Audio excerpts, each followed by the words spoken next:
रखिएगा। एक नंबर की राशि जिस हाउस में जाएगी उस हाउस का नेचर एक नंबर की राशि जैसा हो जाएगा।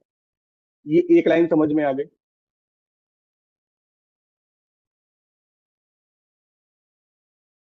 Yes sir. ठीक। एक नंबर की राशि जिस हाउस में जाएगी उसका पूरा नेचर एरीज जैसा हो जाएगा। एरीज का पूरा नेचर मैंने यहाँ पे लिखवाया है आपको कि यहाँ पर क्या होगा, सबसे ज्यादा एनर्जी खर्च होती है। यहाँ पर कुछ नया शुरू होता है। कैसे शुरू होता है? सडनली शुरू हो जाएगा, एक झटके में शुरू हो जाएगा। यहाँ पर कोई प्लानिंग नहीं होती है। यहाँ पर आपको बहुत एनर्जी खर्च करनी पड़ती है तब जाके वो चीज शुरू होती है। यहाँ पर कोई लग्जरी नहीं है। यहाँ केवल सर्वाइवल के लिए आप काम कर रहे होते हैं, केवल सर्वाइवल के लिए आपकी प्लानिंग होती है। प्लानिंग नहीं होती, सर्वाइवल ही आपका यहाँ पर मेन एजेंडा होता है। केवल सर्वाइवल के लिए काम करना है। इस राशि को जो इंपॉर्टेंट चीज है, कैसे करना है उस कामों को, स्टेप बाय स्टेप में करना है। मोटिवेशन के साथ करना है। मोटिवेशन बहुत रिक्वायर होता है क्योंकि एनर्जी का यहाँ पर क्या है, सडनली फ्लक्चुएशन है। तो अगर यहाँ पर एनर्जी आप नहीं संभाल पाएंगे, यहाँ की एनर्जी आप बैलेंस नहीं करेंगे, तो यहाँ पर उथल पुथल मची रहेगी। ये मैंने आपको इसका नेचर बता दिया। अब इसको यूज कैसे करोगे हाउस पे, ये आपको समझना है। कि एक राशि सपोज करो आपको यहां मिल गई, तो ये अगर आपका लगन है तो लगन से ये घर कौन सा हो गया? फोर्थ। ठीक है। तो इस व्यक्ति के घर का एनवायरमेंट कैसा होगा? एरीज के नेचर का होगा। इसके घर में उथल पुथल हमेशा मची रहेगी। इस व्यक्ति को अपना घर बनाने में सबसे ज्यादा मेहनत करनी पड़ेगी। इसके लिए लाइफ का सबसे बड़ा गोल हो जाएगा कि मैं अपना खुद का घर बना सकूं, क्योंकि यहाँ पर बहुत एनर्जी खर्च होनी है। अनस्टेबिलिटी है यहाँ पर। अब इसी को मैं अगर यहां से देखूं तो तीसरा पढ़ रहा है, यहां से देखोगे तो दूसरा पढ़ रहा है, यहां से देखोगे तो 12वां पढ़ रहा है, इस हाउस से देखोगे तो क्या पड़ेगा, 11वां पड़ेगा, इस हाउस से देखोगे तो क्या पड़ेगा। मतलब आप अपने हाउस का रेफरेंस पॉइंट चेंज करते जाएंगे, वहां से ये राशि कितने हाउस के बाद जा रही है। तो जितने हाउस के बाद जा रही है उस हाउस और उस राशि को मिला के प्रेडिक्शन देना है। फोकल पॉइंट वो हाउस है जहां से आप चले हो। जैसे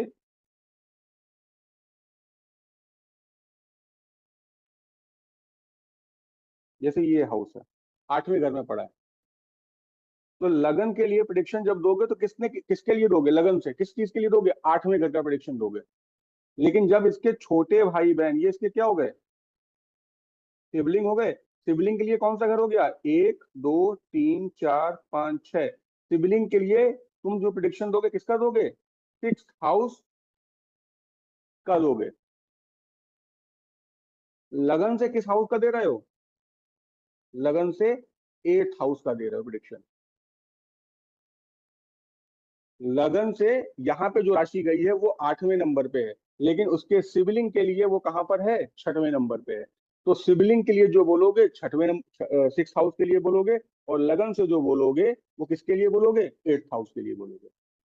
अगर मैं कंसल्टेशन में अगर आपके चार्ट से मैं आपके मामा के बारे में, मामी के बारे में, या आपके फैमिली एंसेस्टर्स के बारे में बता रहा हूं, तो उसमें केवल यही चीज यूज करता हूं कि उसको अपना एक हाउस को अपना रेफरेंस पॉइंट बनाता हूं और वहां से जाता हूं उस राशि तक, और फिर आपको एक लाइन बोलूंगा। ठीक है। तो सिबलिंग के लिए क्या बन गया? 6th हाउस में एरीज है। लगन के लिए क्या बन गया? 8th हाउस में एरीज है। यही जब आप जाओगे, मदर हो गई, तो मदर के लिए ये क्या हो जाएगा? 5th हाउस में एरीज हो जाएगा। हाँ या ना? जी ये सर। पॉइंट समझ में आया? कि लगन से वो राशि 8वीं गई है, लेकिन उसके जो छोटे भाई बहन हैं उससे वो राशि कहाँ पर है? 6वें पे गई है। और उसकी माँ से कहाँ पर जाएगी वो राशि? 5वें में जाएगी। और उसके बच्चे से कहाँ पर जाएगी? जो चाइल्ड है उस चाइल्ड से कहाँ पर जा रही है? बोलो। 4th पे जा रही है। तो बच्चे के लिए जो प्रिडिक्शन दोगे 4th हाउस एरीज दोगे। लगन के लिए क्या दोगे? 8th हाउस में एरीज दोगे।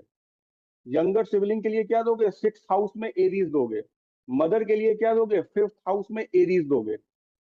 मतलब आप उस हाउस पे खड़े हो जाइए जिस हाउस से आप जा रहे हैं, और उस हाउस को अपना रेफरेंस पॉइंट बनाइए, वहां से जाके देखिए एरीज कितने हाउस के बाद है, और फिर उस हाउस का प्रिडिक्शन देना जितने हाउस आप आगे बढ़े हो। मदर के लिए ये क्या है, फिफ्थ हाउस बन रहा है, तो यहां से मदर के लिए क्या बताओगे, मदर की एजुकेशन बता सकते हो, जो भी फिफ्थ हाउस के एलिमेंट है वो यूज करोगे मदर के लिए।